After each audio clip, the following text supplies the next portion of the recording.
Bonjour à tous et bienvenue sur le Hormescast. Aujourd'hui, on se retrouve une énième fois pour une tier list. Donc, avec Romain, on adore ce format, hein, visiblement. Et vous aussi. Donc, aujourd'hui, on se retrouve pour une tier list sur les variations. Donc, on va parler un petit peu de la pertinence ou pas de toutes les variations en fait, que Romain il m'a sélectionnées. Donc, voilà. Déjà, est-ce que Romain, toi, tu es quelqu'un qui programme beaucoup de variations? Alors, j'en programme, oui. Après, maintenant, c'est pourquoi programmer la variation. Et du coup, tu as plusieurs façons de programmer la programmation, pardon. La variation. Oh, ce matin, je suis Il pas est, réveillé. il est éteint. Ouais. Ouais, en fait, tu vas avoir le fait de apprendre un pattern technique difficile, tu vois. Parce que sur le comp, en fait, ça marche pas vraiment et il faut passer par une variation pour comprendre une certaine mécanique. Je pense notamment, par exemple, au hinge, l'apprendre via du RDL, du SLDL peut être quelque chose d'intéressant pour transférer sur du comp. De toute façon, toujours l'objectif, ça va être soit de gérer l'intensité, gérer le stress global ou apprendre un pattern mécanique difficile. Voilà Ok. globalement pour comment je programme les variations. Ok, très bien. Et toi? Bah écoute, pareil, moi je suis plutôt friand des variations avec divers objectifs, hein. Comme tu as très bien dit, l'objectif, on va dire, à but proprioceptif, donc bosser un petit peu sur la sensation qu'une variation permet pour comprendre un pattern, euh, un queuing ou je ne sais quoi. Donc on va dire que c'est le genre de variation que j'aime programmer avec justement un retour sur cette variation. Donc c'est pas simplement ouais, tu fais cette variation, c'est tu fais cette variation en te concentrant sur telle ou telle chose pour justement accentuer la compréhension de ce que l'athlète n'a pas réussi à comprendre avec un simple retour, quoi. Et voilà, variation autolimitante, donc chercher à diminuer la charge tout en gardant une bonne intensité. Enfin, même la variation, on va dire, un peu plus exotique pour amener potentiellement de l'enthousiasme dans l'entraînement de l'athlète. Donc ça va dépendre en fait de la situation. Mais j'aime bien programmer des variations, même si voilà, j'évite d'en programmer pour en programmer, quoi. Ouais, pareil. Mais écoute, je te propose qu'on commence la tier list, tout simplement. Vas-y. Alors, le sumo deadlift. Pour, C'est une variation pour toi? en fait, je voulais faire le truc de j'ai le tradi aussi. Pour les Ah oui. personnes qui font du sumo, faire du tradi. Et pour les personnes qui font du tradi, faire du sumo. Ah, bonne question. Ok. Est-ce que toi, déjà, c'est un truc que tu programmes la double fréquence? Enfin, Euh, la fréquence mixte, justement? pour une personne qui est en tradi, je programme jamais du sumo. Parce que Ouais. je vois pas forcément l'intérêt. Ok. Mais à l'inverse, je pense que c'est une bonne chose et je le programme régulièrement. Est-ce que là, sur l'image, tu m'aurais pas mis plutôt du déficit? Si, c'est peut-être le cas. Attends. Ouais. Ouais, non, mais histoire qu'on l'oublie pas, mais oui, en gros, pour le train. Bah Ouais. ouais, là, c'est du band. Ok. Non, c'est là, Celui-là. là. Ouais, c'est nickel, Celui-là. nickel. Ok. Ok. Ouais, ouais, comme tu dis, en vrai, celui qui fait du tradi, peut-être pour décharger un petit peu son bas du dos, ça va être pertinent de mettre un sumo, mais dans l'ensemble, c'est pas quelque chose qui va être incroyablement transférable en fait de faire du sumo pour un tradi, enfin sur un tradi. Donc l'inverse par contre est plutôt pertinent dans une optique aussi de travailler le hinge, même travailler la tolérance au niveau du bas du dos. Donc le fait de travailler sur un tradi te fait bosser avec un petit peu plus, enfin un travail un peu plus d'extension de hanche. Donc ça peut être pertinent et transférable justement. Maintenant, moi, ce que je fais généralement, c'est surtout, enfin, je programme la fréquence mixte, surtout dans l'objectif de comprendre quel est le mouvement qui te correspond réellement, tu vois. Donc, typiquement, quand j'ai un débutant ou je ne sais quoi, et qui sait vraiment pas où se situer, bah, je vais lui programmer un sumo et un tradi avec un format assez similaire, en fait. Et en fait, je vais regarder lequel format performe le mieux sur un ou deux blocs, tu vois. Et ce qui va amener plus tard à une double fréquence sur le mouvement qui aura le mieux performé. Donc voilà un petit peu comment je le programme. Mais voilà, je dirais que pour moi, c'est pertinent de se servir des des deux types de tradis dans sa programmation. Ok. Pertinent. Voilà. Et ça, tu le fais pour chaque personne? Non, En non, gros. comme je t'ai dit, ouais, c'est surtout pour le débutant en fait qui va pas savoir se situer et qui va avoir une technique en fait déjà instable sur le mouvement qu'il pratique, on va dire en une ou deux fréquences. Donc vu que déjà le mouvement est instable, il est pas optimal. Donc je me dis autant être instable sur les deux, vu que de toute façon il n'est pas stable sur son tradi ni sur son sumo, et regarder lequel performe le plus en termes de confort, en termes de même de production de force, tu vois. Donc ça va être juste un travail d'observation, quoi. Et donc sur un format qui est plutôt similaire. Ok. Ok. Donc voilà. Mais sinon, ouais, je suis d'accord avec toi. Est-ce que tu aurais quelque chose à rajouter, toi? Ouais, bah moi dans cette optique-là, pour un débutant, j'ai plutôt l'optique de me concentrer, tu vois, plus sur les fondations, donc partir sur du tradi généralement, tu vois, pour construire la chaîne poste, les lombaires, etc. Et en fait, l'optique de partir sur peut-être remplacer en fait sa deuxième exposition par un sumo peut venir par la suite au bout de quelques mois, mais tout de suite, je l'ai jamais testé, mais j'avoue que ça pourrait être un- une optique, tu vois, à Hmm. tester. En vrai, c'est intéressant ce que tu dis, et c'est vrai que, comment dire, c'est vrai que ça m'arrive aussi de faire le truc de, ok, t'as vraiment jamais fait de soulevé de terre. Après, ça, c'est pour vraiment le débutant ultime. Bah, on part forcément sur un tradi, tu vois. Mais pour le mec qui pratique quand même depuis 6-8 mois, c'est là où je vais faire la fréquence mixte. Mais je suis Mm. d'accord avec toi, en vrai, c'est pertinent de commencer par un tradi. Maintenant, moi, bon, j'aime pas me baser sur mon expérience parce que c'est pas le reflet de la réalité. Mais personnellement, j'ai commencé avec du sumo et ça ne m'empêche pas d'être très bon, enfin plutôt bon au niveau du sumo aujourd'hui, tu vois, sans avoir jamais fait de tradi. Enfin, j'ai fait du tradi genre ouais, une ou deux fois pour rigoler ou parce que j'avais le cul cassé, mais tu vois, donc ce truc de dire ouais, si tu commences pas par du tradi, tu vas forcément être nul. J'ai déjà entendu ça, hein, c'est pour ça que je le dis. Euh, je trouve ça faux, tu vois. Mais je suis d'accord avec toi pour construire une fondation, comprendre le hinge et même une mécanique assez simple à mettre en place comme le tradi. Je trouve ça pertinent de l'introduire au début d'un suivi avec un débutant, très débutant pour le coup. Ouais, c'est surtout pour apprendre aussi la mécanique de hinge et le placement de hanche, parce que si tu commences direct avec un sumo, tu vas peut-être avoir tendance à un peu trop t'asseoir comme sur le squat, Ouais, et ça peut être ce truc-là. Mais de toute façon, c'est à bien manager aussi dans ta programmation. C'est-à-dire que même si tu commences, si tu te sens beaucoup, beaucoup plus à l'aise en sumo, euh, intégrer un pattern de hinge dans ta programmation, genre via un tradi, via un RDL, peut être que bénéfique. Donc dans ouais. l'optique, tu vois, du sumo boy du tradi qui veut performer sur son tradi, intégrer un sumo dans sa pratique, moi je dirais exotique, tu vois. J'aurais dit situationnel parce que comme je te l'ai dit, c'est possible de mettre ça pour décharger le bas du dos. Et je l'ai déjà testé, ça marche plutôt bien. Ok. Donc situationnel.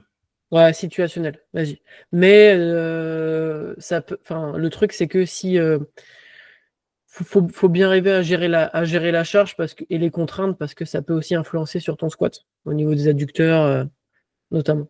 Ouais, oui. Après, généralement, c'est placé en secondaire et la charge secondaire est rarement élevée, à part si. Enfin, ça dépend de ta façon de programmer. Mais moi, typiquement, si je lui mets un sumo en secondaire, ça sera un sumo très light parce que justement, déjà, il a des douleurs au niveau du bas du dos qui sont managées grâce à la ROM du sumo. Donc, je vais pas lui tabasser avec une charge très lourde. Donc, je pense que les adducteurs vont pouvoir supporter. Mais situationnel, encore une fois. Ouais. Et tradi, moi je mettrais plutôt pertinent. Ouais, ouais, je suis d'accord. Ok. Ah, la case bien dans l'ensemble, elle fait vraiment acte de présence. Attends, peut-être ça va venir.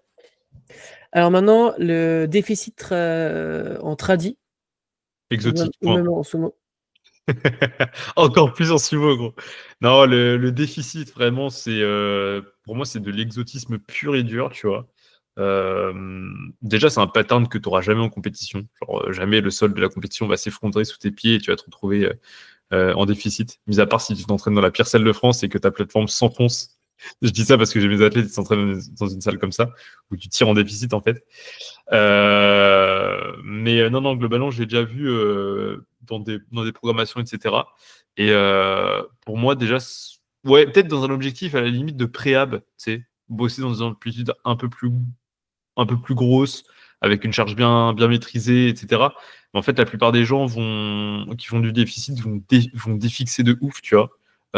Ça peut amener justement des sursollicitations, des mauvaises positions de départ et potentiellement des douleurs. Déjà que le tradi, c'est quelque chose d'assez traumatisant. Alors, si tu rajoutes de l'amplitude à ce mouvement, tu peux vite t'y perdre. Et encore une fois, en termes de transférabilité, en termes de répétabilité du mouvement, du pattern, etc., tu te retrouves à faire un truc que tu répéteras jamais parce que ta hauteur de hanche sera pas la même. Enfin, pour moi, c'est très peu transférable. Ouais. Après, moi, je vois une utilité dans les salles commerciales où il y a un gros whip sur la barre et tu as tendance vraiment à gagner de l'amplitude de ouf. Et bah, peut-être d'inclure un déficit, en fait, ça va peut-être revenir à une ROM genre comp, En vrai, c'est pertinent ce que tu dis. Ok. tu vois. Je n'avais pas eu le truc comme ça. Donc en soi, je suis d'accord avec toi, hein. Ça reste exotique, mais ça peut être situationnel en fait dans cette optique-là. Après, si on sort la carte du situationnel à chaque fois, va tout y avoir en situationnel parce qu'en vrai, tu peux toujours trouver une situation. Bon, Mais d'accord. oui, on pourrait dire aussi situationnel parce que ça peut être un bon exercice d'assistance. Typiquement, enfin, je l'aurais plutôt dit sur un RDL ou sur un Jefferson. Mais ouais, sur un tradi à but potentiellement lourd, ouais, non, pas sûr finalement. Bah, de toute façon, les variations, généralement, enfin moi, quand je les programme, c'est généralement avec une charge modérée, donc Ouais, mais c'est j'ai déjà souvent sur vu le pas secondaire. mal. Pardon, tu disais? C'est souvent sur le secondaire, tu vois. Donc Ouais, des charges modérées. oui, dans cette idée-là de mettre la variation en secondaire, mais moi, ça m'est arrivé plein de fois de voir des gens tirer sur un single en déficit, tu vois, et genre, j'étais là en mode pourquoi faire? Mais Hmm. Bah, ça peut un petit peu aussi apprendre à mieux recruter tes quads, quoi, sur le mouvement. Genre apprendre à plus bah pousser. non, parce que tu vas avoir les hanches plus hautes en déficit.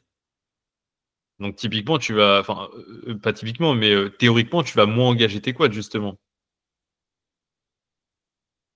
Bah, tu vas avoir plus de flexion de genoux. Ah, ouais, ouais, bref, c'est trop exotique pour qu'on puisse débattre concrètement du truc, je pense. Vas-y. Alors celui-là, c'est SLDL. Donc Ouais. deadlift, jambes tendues. Bah, écoute, je le classe pas comme variation. Pour moi, c'est plus une assistance que je peux faire tourner avec du RDL.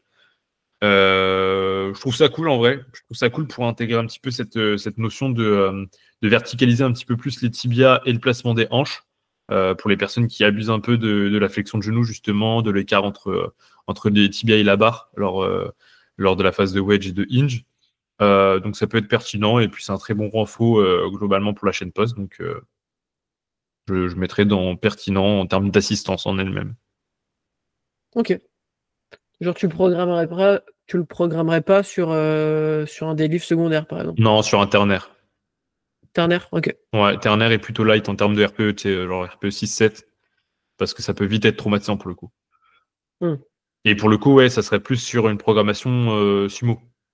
Le mec, il a ses deux sumo, et bah, au lieu de lui faire un sumo, un tradi, je lui fais deux sumo et un RDL, un SLDL, tu vois. Ou un SLDL. Ok. Moi, j'aime bien cette variation pour les personnes qui ont un peu compris cette mécanique de hinge, mais qui ont encore un peu de mal à bien placer ses hanches. Tu vois, qui ont tendance à un peu trop abaisser les hanches sur le mouvement. Forcer, tu vois, d'avoir les hanches hautes. Et j'aime bien le programmer. Après, pour quelqu'un de débutant, je vais plutôt programmer son petit frère, le RDL, Ouais, dans la compréhension globale du mouvement, parce que ça peut vite se transformer en fait en tradi si t'as pas la mobilité, quoi. ouais, en tradi d'oron, genre. Ouais, je suis d'accord. Mais je suis d'accord avec toi. J'hésite même à le mettre en super utile, tu vois. Genre, je le mettrais quand même assez haut placé, tu vois, dans le Ouais, cadre. mais super utile, c'est le truc que tu as à chaque programmation, tellement c'est utile. Ok, tu le vois comme ça? Ouais. Ok. Bah, faut savoir que les variations, ça reste quand même individualisé à la personne, mais ouais, tu as des variations qui vont revenir si tu as l'habitude de les pratiquer, etc. Ouais. Bah, le RDL, est-ce que tu as l'habitude d'en programmer sur toutes les progs Et moi, c'est allez, 90% du temps, c'est du RDL, 10% du temps, c'est du SLDL. Ok. Tu, genre, tu le programmes tout le temps presque ou genre il y a des fois où tu le programmes pas? Le RDL? Ouais, 80% du temps, les gens ont du RDL dans leur programmation. Ce qui va limiter sa programmation, c'est plus au niveau récupération, en fait. Est-ce que la chaîne post récupère assez de deux fréquences plus un RDL? Donc c'est plus à ce niveau-là. Mais globalement, ouais, la plupart des gens en ont. Après, c'est ma manière de le programmer est assez light, hein. C'est vraiment genre, je veux travailler et le pattern de hinge et avoir un recrutement excentrique un petit peu plus traumatisant qu'un, je sais pas, un simple leg curl, quoi. Mais je vais pas pousser le truc très très lourd. Genre, j'ai pas envie que mon athlète termine RPE10 sur un x6 en RDL, quoi. ah, tu mets du x6? Euh, En rep range, tu mets, non, je mets du. Ça peut être, oui, allez, entre 6 et 12, 6 et 12 reps, mais généralement c'est 8-12. Ok. Ouais. Moi aussi, c'est plus 8-12. 8-12. Et petite question par rapport à ça, est-ce que tu le fais, tu le programmes en mode bar uniquement ou tu peux avoir des variantes, je sais pas, trap bar ou halter Alors, jamais de variation exotique type trap bar parce que déjà les gens n'ont pas forcément dans leur salle. Mais ça peut m'arriver de le mettre aux haltères parce que le pattern est un peu différent, je trouve. Tu peux avoir un peu plus de proximité avec la charge vu que tu rentres un peu dans les haltères. Enfin, je sais pas si tu vois ce que je veux dire. je vois ce que tu veux. Maintenant, je suis plus d'avis de le programmer. Enfin, je suis plus friand de le programmer avec une barre parce que je peux l'enchaîner avec le deadlift juste avant. Donc c'est plus par souci de... Praticité? Ouais, ouais, c'est ça. Ok. Ouais, bah moi, j'ai tendance à pas mal le programmer avec les haltères pour les débutants qui ont vraiment du mal à comprendre ça. Et le fait d'avoir bah, cette proximité, tu vois, avec les haltères, ça permet d'un peu mieux enfin, de faire le mouvement de façon un peu plus propre, Ouais, d'un peu mieux ok. comprendre la mécanique. Et une fois que le mouvement commence à être bien acquis, je passe, tu vois, sur la variante barre et là, on peut charger un petit peu plus. Ok. Est-ce que Moi, tu le programmes en snatch grip des fois? ça m'est arrivé, ouais. Ok. Toi, c'est dans quel objectif? Juste mettre plus de contraintes, tu vois, sur le plus de Ok. range. Mais j'ai tendance maintenant à plus favoriser, tu vois, genre si je vois que la personne elle a une bonne souplesse, genre je lui mets du déficit RDL. Ok. Bah ouais, justement, dans un objectif d'augmenter la ROM, je trouve ça plus pertinent de mettre un déficit. Moi, le snatch, je le programme généralement pour les personnes qui sont en, tu sais, genre le tradi très très dos rond ou la personne qui a énormément de protraction sur ses mouvements. Bah, je vais lui demander de faire le pattern un peu inverse. Prise snatch, gros recrutement de la chaîne scapulaire, travail complètement différent en fait du tradi en dos rond, tu vois. Donc faire un peu l'antagoniste de du pattern que la personne pratique au quotidien. Je trouve ça pertinent, tu vois, dans un objectif de préhab, de bosser un peu différemment sous d'autres angles. Voilà.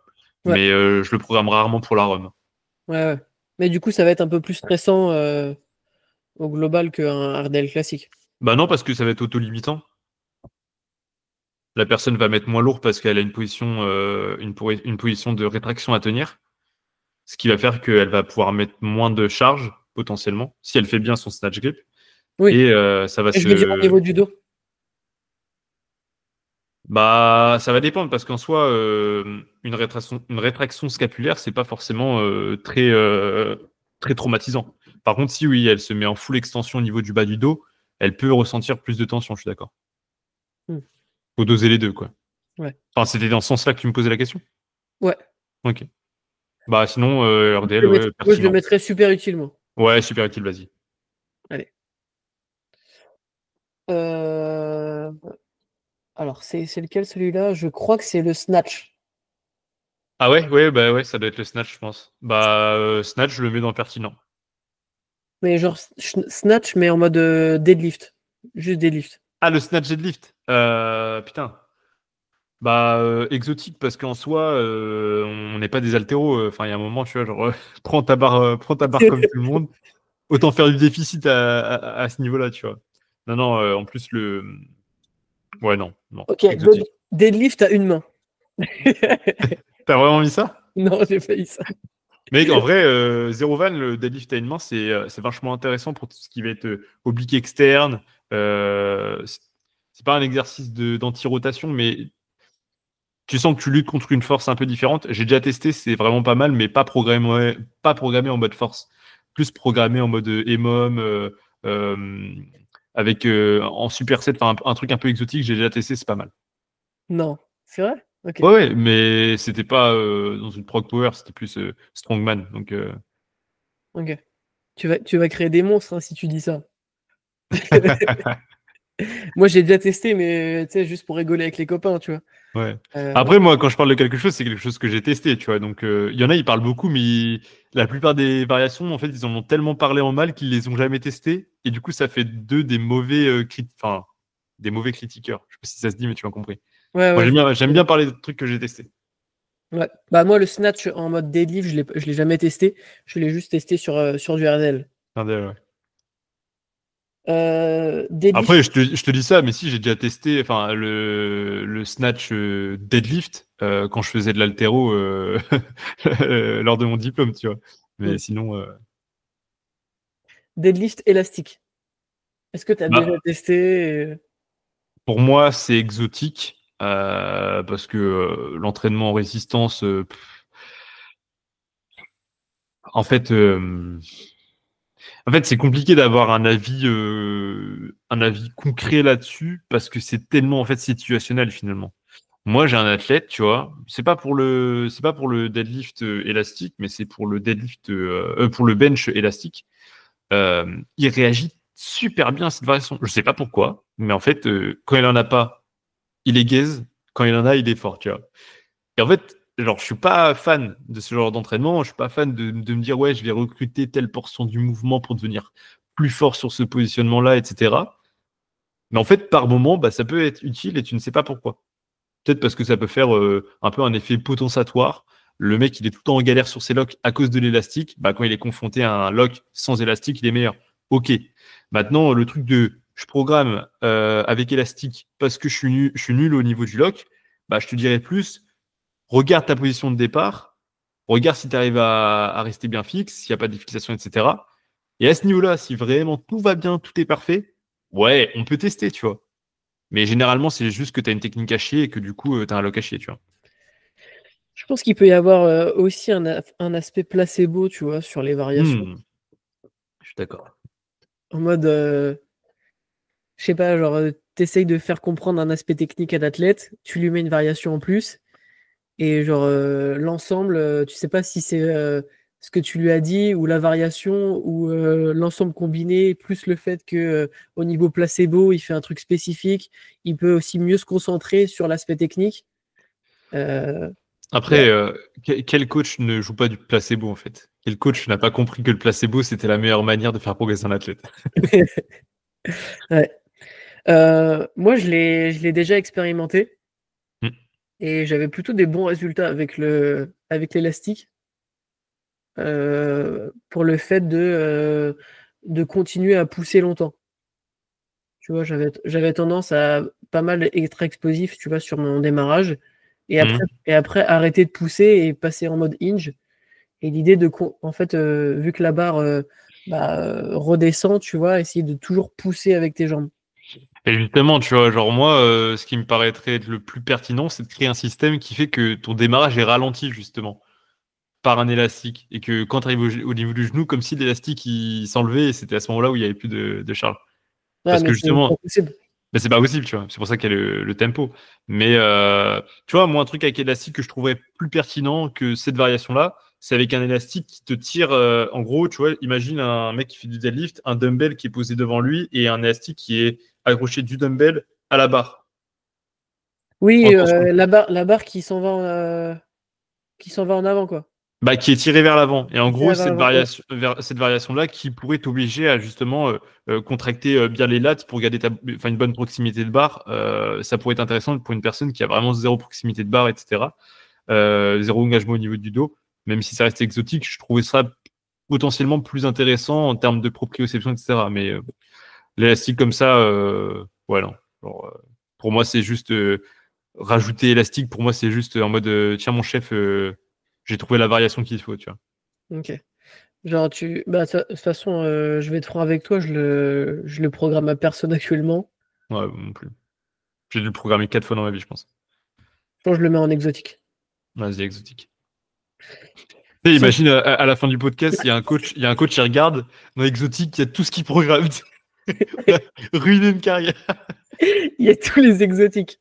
Si ton coach il te programme que du exotique, chef, bah, si tu progresses, franchement, envoie-nous un message. Bench élastique. Bah, du coup, bench élastique, là, moi, je pense à Baptiste. Baptiste, c'est un gars que je coach.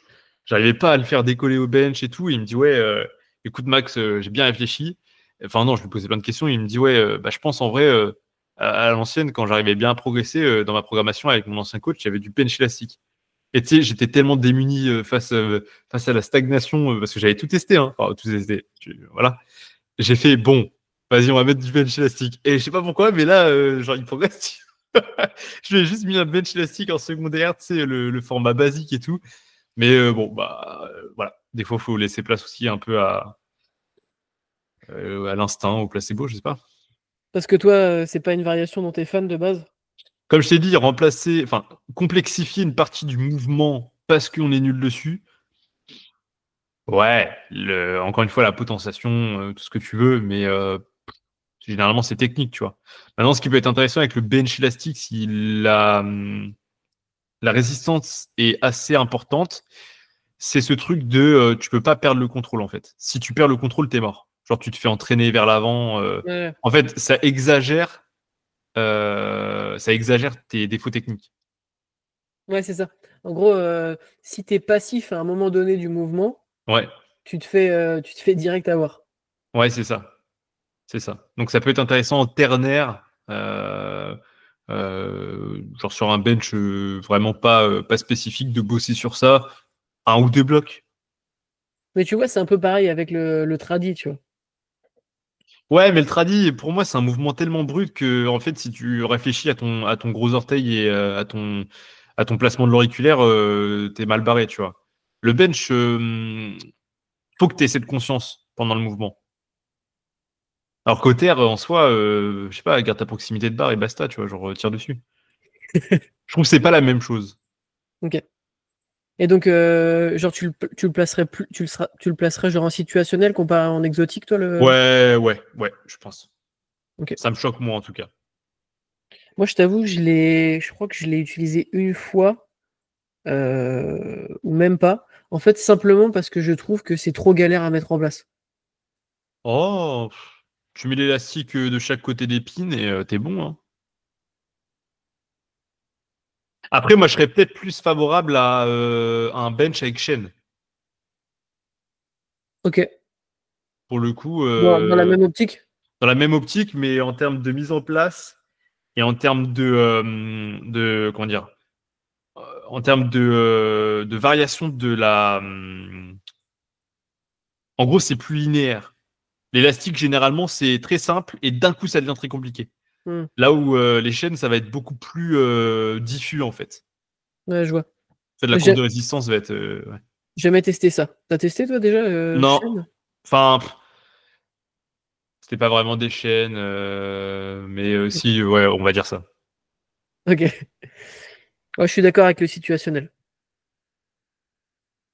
Alors, le bench Spoto. Euh, Franchement, c'est une des rares variations un peu exotiques que je mettrais dans pertinent, voire essentiel. Genre le spoto, je le programme vraiment à toute sauce. T'as des problèmes sur ton soft touch, tu as du mal à conscientiser ce que c'est de garder l'attention en bas, etc. Spoto. T'as des problèmes voilà, au niveau de ta récupération parce que tu as une très grande amplitude et du coup tu tanques peu de volume. Spoto. T'as des problématiques, je sais pas, tu t'es blessé au pec, etc. pendant ta réhab, floor press ou spoto. Euh, j'ai envie de te mettre un exercice un peu potentiatoire parce que tu as du mal à te faire confiance sur certaines charges, mais j'ai envie d'incrémenter la spécificité de bloc en bloc pour te faire finir sur un single avec cette charge-là. Bah, je commence par un spoto. Enfin, je peux utiliser le spoto à vraiment toute sauce. Mm. Et je trouve que c'est vraiment ouais, c'est un couteau suisse comme variation, tu vois. Ouais, je suis d'accord. Moi, je l'utilise principalement pour comprendre le soft touch. Pour les personnes qui ont du mal, qui ont tendance un peu à s'écraser, etc. En plus du pause. Et aussi dans l'optique de prévention ou réduction de gêne, tu vois, lié, il y a une trop grosse amplitude. Ok. Mais dans l'ensemble, c'est pas quelque chose que je programme non plus de fou de fou. Je pense comparé à toi là, ce que tu me dis. Mec, des fois, je te lâche des spotos Larsen Press en CT, je te lâche des dingueries comme ça. Ok, tu combines les trucs. Ouais, ouais. Franchement, bah, en fait, moi, j'aime bien les variations qui s'éloignent pas du pattern de base, tu vois. Le spoto, moi, je le programme à 2 centimètres de la cage thoracique. Genre, en Mm. gros, c'est comme un comp. Ouais, Ou c'est quoi? pas. Enfin, ça peut être 5 centimètres si le mec, je veux réellement réduire l'amplitude, tu vois, mais En vrai, moi, je le mettrais en pertinent. ouais, pertinent, je pense. Allez. Alors, celui-là, je crois que c'est le. Rack pull. Bah ouais, le pin. Ouais, rack pull, pin, c'est un peu la même chose. Ouais, bench low pin. Donc, le pin, on part du principe qu'il y a une excentrique. Ouais.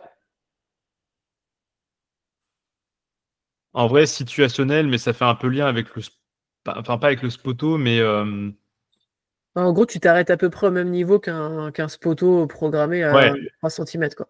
Bah, en termes d'amplitude, ça peut être pertinent lors d'une réhab, etc., de faire ce genre de mouvement. Maintenant, c'est très compliqué. C'est comme le squat, le low pin squat, hein. Il y a ce truc de psychologiquement, que tu veuilles ou non, tu sais que tu vas frapper des pins à un moment, tu sais que tu vas devoir t'arrêter, donc tu as modifié ton pattern, tu vois. Mis à part si vraiment c'est une variation que tu pratiques depuis 4 ans, que tu la connais par cœur, limite mieux que ton bench. Mais en fait, il y a toujours ce truc psychologique qui va biaiser un peu ton pattern de base. Et généralement, c'est très mal réalisé. Donc, pour moi, ça reste très situationnel comme genre de variation, tu vois. Par exemple, typiquement, j'ai programmé, c'est pas je crois que c'était pas un low pin, je crois que c'était non, ouais, c'était un low pin, ouais. Au bench à un de mes athlètes, parce que c'était une nouvelle fréquence que je voulais faire évoluer dans le temps. Donc je me suis dit, au lieu de lui mettre un compte directement et potentiellement prendre le risque de surcharger son bench, je commence avec une variation un peu exotique, et le bloc d'après, je vais la faire évoluer et on va finir sur un compte, tu vois. Et pourquoi t'as pas mis un spoto, par exemple, à la place? Pourquoi j'ai pas mis un spoto? Bonne question. Pourquoi j'ai pas mis un spoto?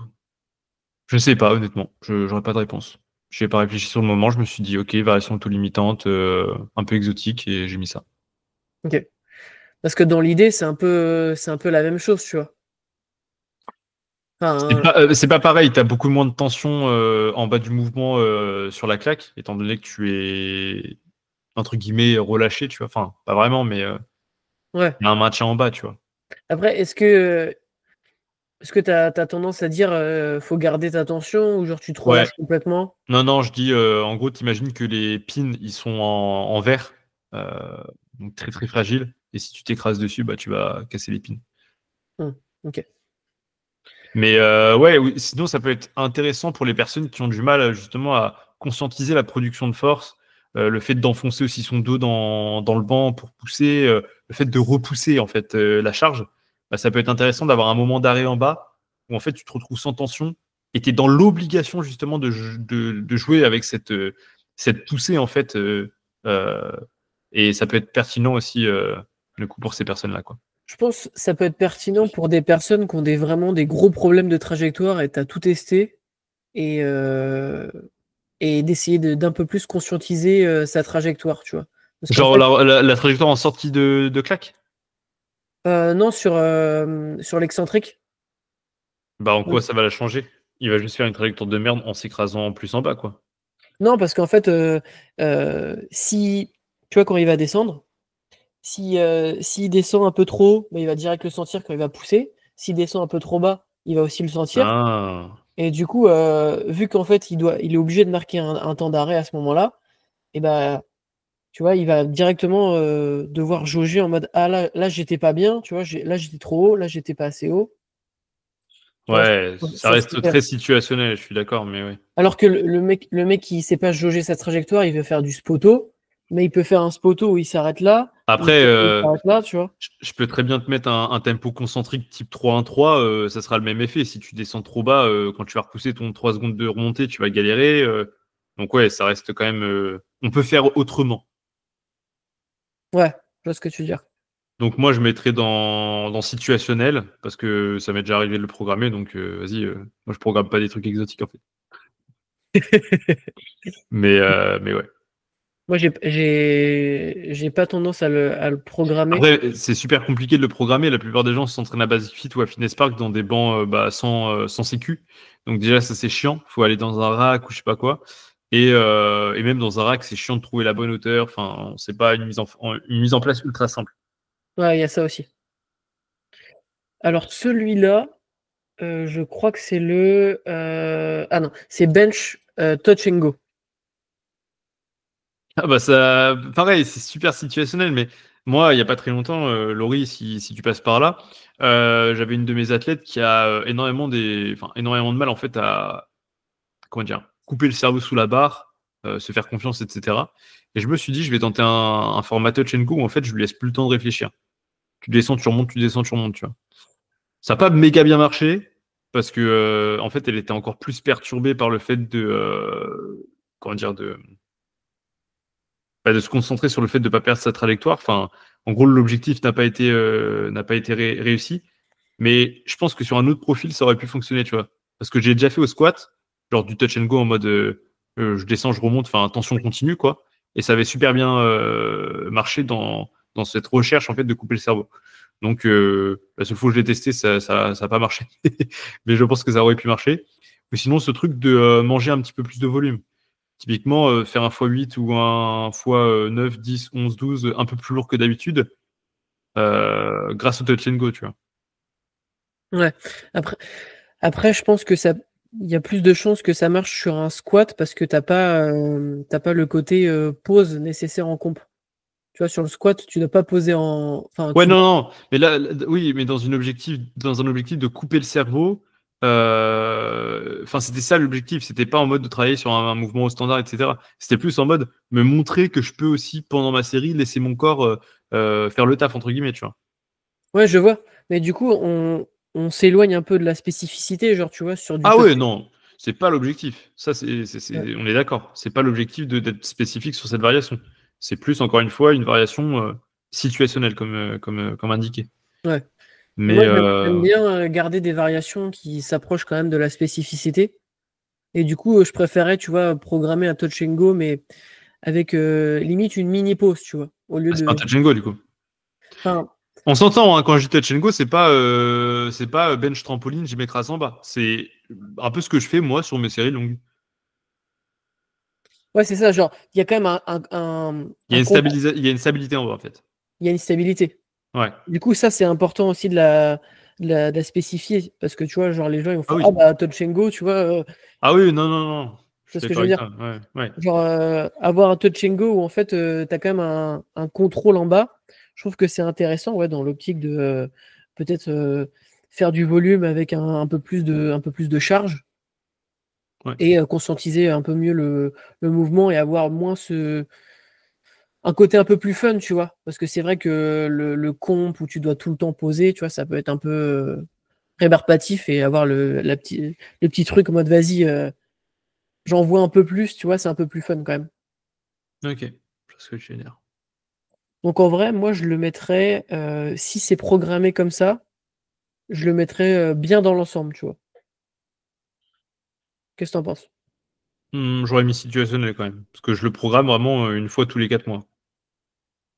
Enfin, tous les 6 mois même. Ok. Puis je pense que les athlètes font déjà assez de touch and go comme ça. Ah ouais, genre en mode Bon, sur. la plupart se branlent sur la claque, hein, Ouais, qu'on se le dise. je suis d'accord avec ça. Je crois que celui-là, c'est close grip. Close grip, ouais. Bah, Ah, franchement, là, en ce moment, je suis en train d'expérimenter une méta. Genre, faire un gros close grip bien haut en intensité et en rep range en back-off d'un comp. Franchement, ça explose bien les triceps.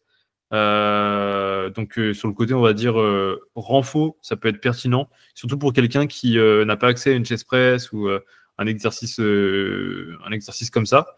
Donc, ça peut être cool. Maintenant, il y a une façon de programmer le close grip qui va être aussi éducatif. C'est pour les personnes qui ont beaucoup de mal à avoir une bonne trajectoire au niveau des coudes, etc. En fait, le close grip, c'est un mouvement qui te laisse plus le choix que d'avoir un bon alignement coude, poignet, barre, etc. Parce que si tu as les coudes qui s'ouvrent trop drastiquement sur la remontée en close grip, bah, en fait, tu pousses directement vers l'avant et c'est limite, tu te fais écraser par la barre, quoi. Donc, ça te laisse plus trop le choix de bien engager ton dos, avoir un bon placement au niveau des coudes et globalement avoir une trajectoire un petit peu plus du point A au point B, du point B au point A de façon assez diagonale. ouais. Ouais, ouais, dans l'optique de travailler un peu différemment, de bien recruter les triceps et d'augmenter la range, c'est plutôt Ouais. bien. Moi, j'ai pas mal tendance à le programmer avec le closer, tu vois. Ouais, c'est un peu le même objectif, sauf que closer, on va dire que la spécificité augmente, mais ouais. Ouais. D'ailleurs, c'est pas cette photo, mais ça peut s'y ressembler. Bah, les deux, je les mettrais dans pertinent. Ouais. Moi, j'ai pas mal tendance à programmer close grip, closer grip. Ouais. Pour moi, c'est pas des variations qui vont avoir enfin, surtout le closer, c'est pas une variation qui va avoir beaucoup d'explications dans son utilisation. C'est plus, voilà, j'ai envie de te faire travailler sur un pattern un peu différent, te limiter un peu en termes de charge, tout en allant chercher un peu d'intensité. Bah, écoute, je te mets un closer, quoi. Ouais. Rester sur du spécifique Le plus exotique que j'ai fait, je pense, c'est un Larsen Spoto Closer. Ok. C'est ce que je veux dire? Ok. Franchement. Il te manquait l'élastique, les chaînes. Ah, mais mec. En fait, celui-là, c'est le. Merde. Je crois que c'est le pose. euh, Non, pas le. Si, le pose, pardon. Le pose. Le genre CT? Ouais, pose bench. Franchement, je le mettrais tout en haut. Rares sont les athlètes qui n'ont pas une fréquence en 3 2 CT. Je suis d'accord. Parce qu'en fait, c'est. La base. C'est généralement ce qui bloque et c'est ce qu'on va demander en Ah, compétition, tu vois, d'être solide là-dessus. Donc, généralement, pour la plupart des athlètes que j'ai, leur planif, elle se découpe en 2 jours assez intenses, on va dire un jour primaire et un gros jour secondaire. Et le reste, c'est du volume, du quaternaire, du ternaire, etc. Et ce que j'aime bien faire, justement, c'est me servir de l'auto-limitation que permet le 3CT, le 4CT, tout ce que tu veux, tout en allant chercher assez d'intensité. Donc, j'aime bien faire, par exemple, un format top set, back offset que je pourrais reproduire sur mon jour primaire en comp, tu vois.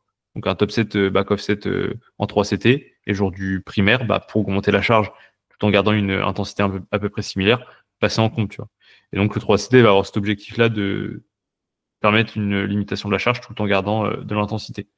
Mais maintenant, c'est le plus utile, ça va surtout être cet effet de travailler vraiment la claque et se rapprocher au maximum de façon exagérée aux standards de compétition qui par moment peuvent ressembler à un 3CT, tu vois. ouais, ouais. Moi, j'aime bien aussi, par exemple, dans la même optique, tu vois, d'augmenter la difficulté. Ouais, Par exemple, sur des petits benches, tu vois, les benches des femmes, ouais, tu vois, au lieu de passer sur un plus 2,5, par exemple, sur son format single, eh ben, le jour d'après, je lui rajoute un 2CT sur son single pour apporter un peu plus Genre, par exemple, de semaine en semaine, tu augmentes le count time.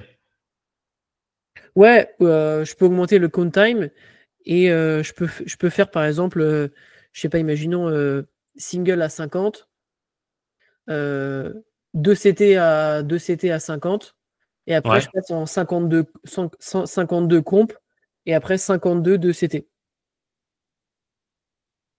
Ok. Tu Ok. vois, juste dans l'optique de créer Bah, si, un nouveau stimulus. si c'est bien encadré, c'est pertinent. Mais si la personne fait n'importe quoi avec la claque, ça peut vite devenir casse-gueule. Oui, c'est ça le truc. Donc, faut bien surveiller. Mais ouais, je suis OK. Et sinon dans l'ensemble, ouais, je le mets souvent en ternaire en mode récup. Ah ouais? Ah ouais, ok. Moi, le trust pour moi, c'est quelque chose d'assez traumatisant, justement, tu vois. L'isométrie comme ça, à part si tu le mets très très léger, mais ouais, ok. Enfin, en mode genre ternaire, avec des charges modérées, quoi. Ouais, Charge, ouais. charge Ok. modérée, parce qu'en fait, la variation est traumatisante. Bah, traumatisant, c'est aussi au niveau du système nerveux. Genre, l'isométrie, c'est quelque chose d'assez. Je sais pas, genre, après un 3CT, tu te sens pas un peu le vidé, genre? Ça dépend, faut gérer la charge, ouais. Ouais, ok. Mais ouais, super utile. Euh, Wide grip, genre grip large, extra large. Bah, pour moi, c'est pas une variation, hein. J'ai déjà programmé la variation wide grip, c'était pour Oscar quand je l'ai eu en coaching au tout début. Il était en close grip, et bah, du coup, je voulais tester une prise un petit peu plus large. Donc, c'est pas du wide grip en mode prise max, hein, c'était wide grip, genre prend plus large sur une fréquence. Et c'était vraiment pour ce truc de je garde, enfin, lui faire conserver l'amplitude et l'écartement qu'il a de base tout en regardant sur une fréquence comment il se débrouille en fait. Donc c'était plus dans cet objectif-là. Maintenant, programmer du wide grip à quelqu'un qui est en close grip, ça m'arrive que très rarement parce que si elle est en close grip, c'est que je trouve que c'est pertinent et c'est la chose la plus efficiente pour elle, tu vois. Ouais, je suis d'accord. Moi, je la mettrais en exotique parce que Bah, c'est c'est pas exotique en soi, c'est juste situationnel. Parce que exotique, ça voudrait dire en mode ouais, exotique, c'est on part en couille, tu vois. Alors que c'est juste un bench prise large. Genre, c'est comme le closer grip finalement, tu vois. Sauf que c'est moins cohérent d'ouvrir que de fermer. ouais, mais imaginons, genre, t'as déjà une prise un peu large, lui dire, vas-y, je te fais une variation en mode méga large, tu vois. Ouais, ouais, je suis d'accord. Je pense que ça peut être beaucoup plus traumatisant et amener à plus de contraintes qu'autre chose, tu vois. Allez, petit exotisme, on y va. Alors, le bench Larsen ou fit up? Bah, c'est pas la même chose. Là, fit up, tu vas vite perdre ton extension. Donc, fit up, je le mets dans exotique ou alors situationnel. Si la personne a des douleurs au lombaire, momentanément, elle peut pas arquer en fait.